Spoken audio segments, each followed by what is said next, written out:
Hi, I am Mariana, and today I would like to talk to you about karma. Okay, I want to stress out today that what I'm going to say is clearly my own opinion, based on my own faith. It's not the truth. It's mainly derived from my own experiences, spiritual experiences, I mean, and a lot of readings. Readings, I mean, by reading a lot, articles and stuff having to do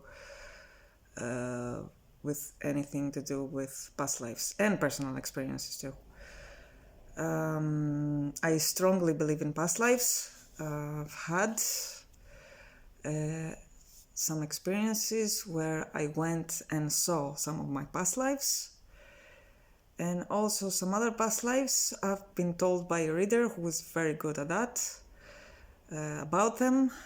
And also I'm a strong believer because when I was a kid and I was very much into spirituality, I have this strong sense that I was coming from somewhere else. Like it was a continuation and it was not a start, I was born and nothing was before. No, I sensed that I was coming from somewhere else and it was this somewhere else, like, I don't know. But for me, it was not like a start. So yes, I do believe in past lives. And even if I believe in past lives, I strongly recommend to do your own research and have your own experiences. And if whatever I say today leads you to start searching and reading, and then that's great, because that's what's important. So that being said, I would like to talk about karma. I do believe in karma as well. Through my own experiences, having read also about other people's experiences, I believe that we do come on Earth to learn some lessons, and sometimes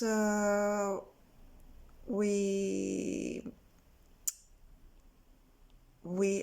have plenty of actions that we do, both to ourselves and other people. And sometimes we need to come again in another lifetime to do it better, let's say, okay? But karma can be both good and bad, meaning that our actions are not necessarily always bad, they are also good, right? So karma is not necessarily just bad. We usually use it in a very negative sense, like karma, you will pay for this, and karma is a bitch, and stuff like that. Okay, karma is not only a bitch, okay? It can be good as well. So, because karma is mainly our actions, our deeds. So, it can be both, okay? Now, what I don't believe is how they say that when you have done something bad, then you have to pay for this. That's what I don't believe in. Okay. The reason I don't believe in it is because two reasons for. The first reason that is coming mostly from an experience that I've had through Reiki, and is that I have sensed angels and spirit guides a lot, and they are these great benevolent creatures, spirits, that help us along the way. And I have sensed this world of spirit being, when we're going back, I mean, after we die, and it's a world of light and unconditional pure love. So I cannot even believe that every time we're going back home and choose another lifetime, our main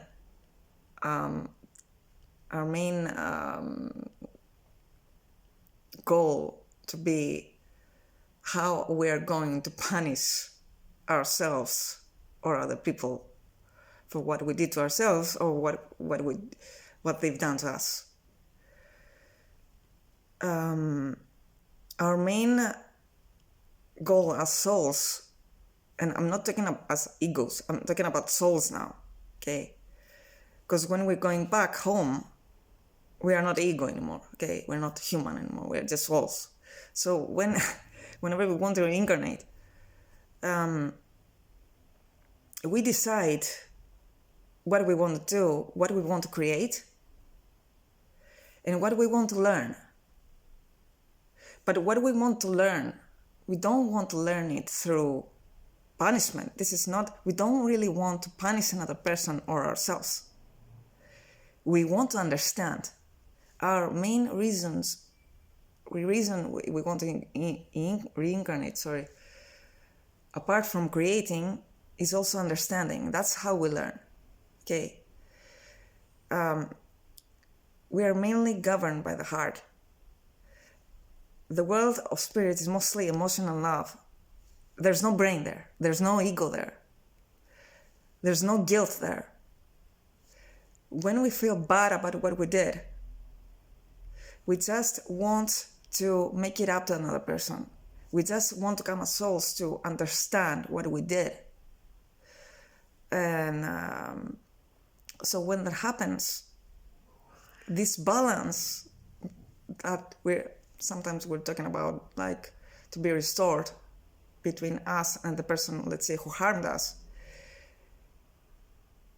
we do that through having the other person making it up to us.